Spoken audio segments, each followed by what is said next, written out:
Buddy, how are you? I'm really well, thank you. Always excited to be back in South Africa and excited to be at IMC. Good, Scott. So welcome to the CMO Corner Shorts Edition in partnership with the Nedbank IMC. Love it. I've got a couple of questions for you based on what you've discussed inside. Mm-hmm. And I hope you can share as much as possible, but enough for people to actually go and watch the full presentation, right? So your theme, or maybe let me introduce you first. You're the founder of EDC Squared. Correct. And funny enough, I was in a boardroom maybe a week ago. Yeah. Maybe 2 weeks ago. And they mentioned EDC Squared. Everyday creators, everyday content. There we go. Hence So squared. then then they show me the stuff and I look at it and I was very impressed. But we'll get to it just now. Let me not jump the gun. Let's start with maybe give me a sense of what you do as an organization. As an organization, Yeah. we're really trying to almost be a thought leader in enabling brands to redefine influence. Yeah. Influence is no longer about the loudest voices. It's no longer about the biggest followers. And it's not about pushing polished messaging. Yeah. It's about being kind of real, it's about being relatable, and it's about being human. Yeah. And our tool and way of working enables brands to unlock the power of everyday content to ultimately drive their marketing goals. Interesting. Okay, and you will double click for me, but your theme was redefining influence, the power of everyday content. Absolutely. So why do you think there's such a huge change now, a shift? 2 reasons. Yeah. One, the landscape has shifted. Yeah. We've shifted from the social graph to the content graph. Yes. So if we cast our minds back to the social graph, our consumer timelines were curated based on followership. Yes. We followed our friends and family. Yes. We followed our favourite sporting heroes. Yes. We followed our favourite brands. Yeah. Fast forward to today, it's all orientated, our timelines are curated based on our content engagement and consumption habits. Yeah. So the landscape has shifted. The power is no longer around people, Yeah. the power is around content. Okay. So for example, let me give you an example. So I've recently become a parent. Yeah. Congrats. Thank you. Yeah. I haven't gone out of my way to follow parenting type handles or influencers. Yeah. But my timeline is full of Yeah. parenting like content. Yeah. Because the content algorithm has recognized I'm consuming more parent-like content, See. and then 4 is serving me more kind of relatable and authentic content in line with that. So that's a really big kind of landscape shift. So from brands and marketeers, it's not about investing in the audience of the content creator. Okay. It's about investing in the content itself, because it's great content that breaks through, not the audience of the creator, which enables that content to break through. That changes our thinking for what we've been trained to think, that we're focusing on the person and the person has X amount of followers and they're going to drive the reach or whatever it is. It redefines influence. Yeah. Because the influence shifts from around people to content, and you've also got this shift in regards to democratization of content production. Yeah. That means anyone with a mobile device can create engaging and authentic content. True. So therefore the shift and the power to create content is no longer with the few, and actually it's the power to influence, no longer with the few, it's with the many. Jeez, bro. So now how does your organization as EDC Squared almost shape this new way of looking at things or influence? Yeah, so just to go back to that past question, because I think Yeah. the landscape shift we've kind of outlined there. The second major shift is kind of consumer behavior shift. Consumers are super savvy, they're super skeptical, they know when they're being sold to, and they don't like it. Yeah. They crave authenticity and relatability. Of course we do. We're human beings. Yeah. So actually we want brands to feel more like people, because Yes. we can relate to people, and if your brand feels more like people, Yeah. we're going to relate to that brand. So it's not this kind of high production, glossy, So those days are gone. polished messaging. Yeah. There's still a time and a place, and Sure. there's still landscapes, whether that's kind of TVCs or outdoor, wherever it might be, for brands to be more polished and more hero content, shall we say. But if we're looking at kind of short form video platforms, your TikToks, your Reels, your YouTube Shorts, etc., I think is more about this kind of raw, authentic, relatable, everyday content. So EDC is about redefining the way that brands approach that, empowering them with more of a usage-based pricing model, so moving away from outdated cost per creative models, empowering them to invest in what matters, which is the content itself and the performance that content drives. So we enable brands to do that with a media usage-based pricing, and we reward creators based on the level of ad dollars that gets invested behind their content. So you're changing the whole formula. You're changing the whole game, basically. The game has changed. The rules of influence have fundamentally changed. Yeah. And it's not just a cosmetic shift, it's foundational. And we're in a whole new ballgame. Therefore, tools, strategies, and ways of working have to evolve with that.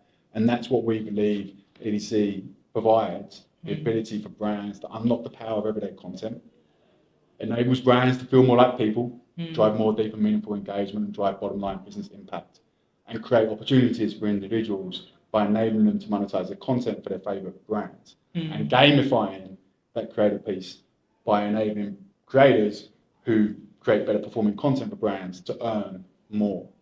And you really align the brand success and the marketing success of the brand with those that create for you. So where does the world then of the old way of doing things, that's what I'll call it, around influence and influencers versus this new way of doing things, where do they sit now? Are they obsolete all of a sudden, or there's still, and I mean, you alluded to it when you said there's still a time and place. Absolutely, there's still a time and place. Yeah. And you take your kind of top tier influencers, Yeah. absolutely, they're massively impactful for brands, and there's still a time and place for them, 100%. I think it gets a little bit more blurry when you start to come down to kind of tier 2, tier 3 creators, because traditional ways of working are incredibly challenging. They're time, resource intensive. We enable brands to unlock content with a single click. So we allow it, enable it to be more scalable, allow you to work with a much longer tail of creators, and allow you to invest in what truly matters, which is the creative and the content, not the audience of that content creator. Now, do you house these new content creators somewhere? We have a platform. We are a marketing tech platform, so we have a tool, and we're massively motivated by social impact. Okay. So we work with a lot of academies and NGOs like SA Youth, Digital Africa, for example, YCC, Red and Yellow School, etc., to create opportunities for individuals. So we're really starting to double click on that side of the house, and we want to do much more to educate and enable individuals across the country to be able to create content, and then giving them a vehicle and a tool to be able to monetize that content. And if we look back at kind of probably August, I think it was the equivalent of around about 45 individuals employed at minimum wage for South Africa that we're able to give back to the community right now. So as we grow and as we scale, that social impact piece is really starting to come to life, and it's only going to become more impactful. Jeez, okay. So now I get that.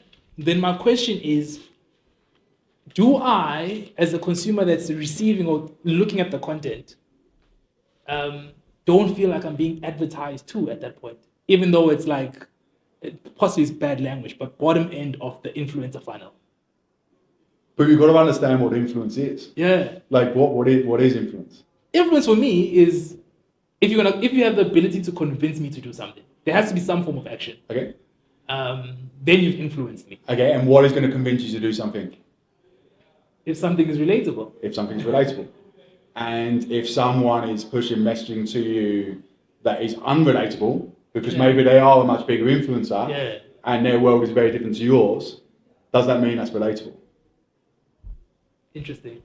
But if you've got someone who might be like-minded, has creating content about the brand in a way that resonates with them, and therefore resonates with their like-minded audience, then you can drive more relatability.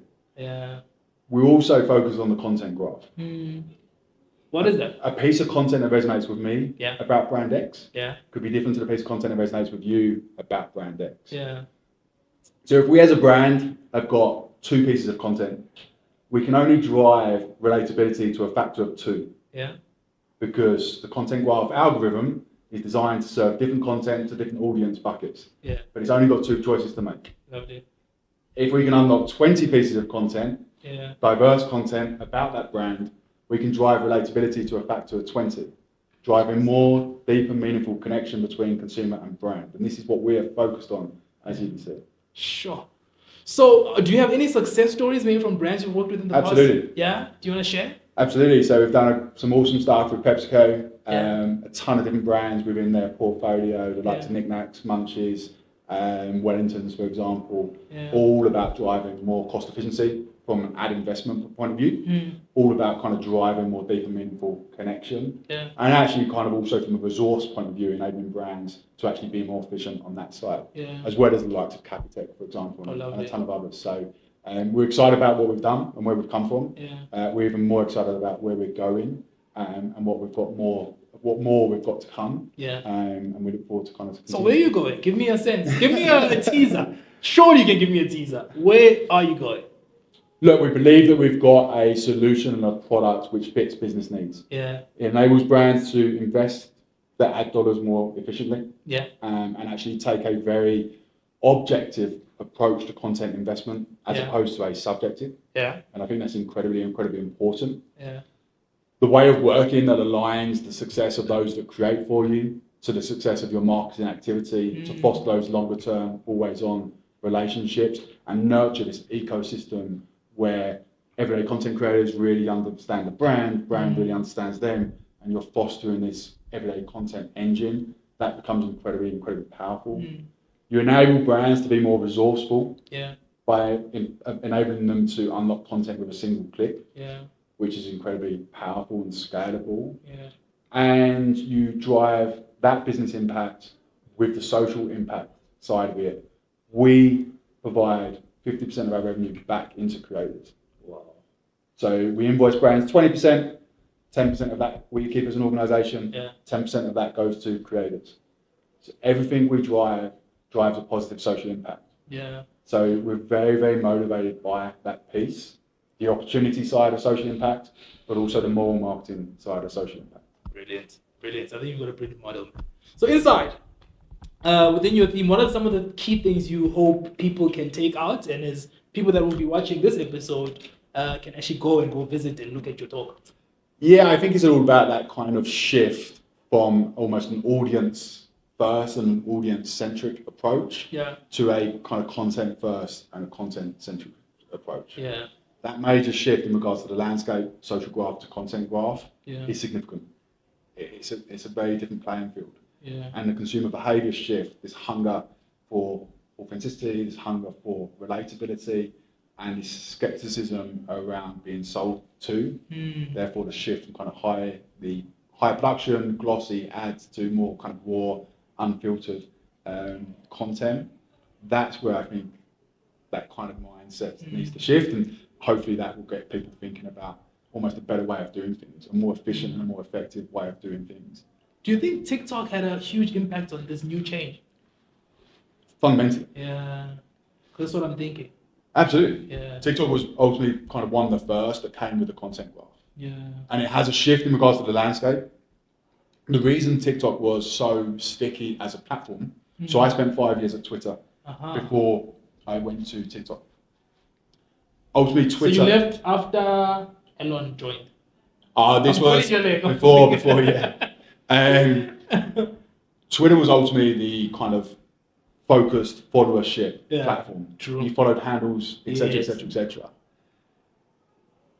So that was it wasn't very sticky because consumers had to invest time to actually follow relatable handles. Yes. So if we go back to my example of being a parent, I would have had to gone out, search for specific parenting handles, follow those handles to make my consumer timeline more relevant and more relatable. And I would have to constantly invest in that. Because today it might be about parenting, tomorrow it might be about buying a new car or going on holiday, whatever it might be. Yeah. With the content graph, actually my investment of time to create a more powerful and relatable timeline to me is just about the more time I spend in the app.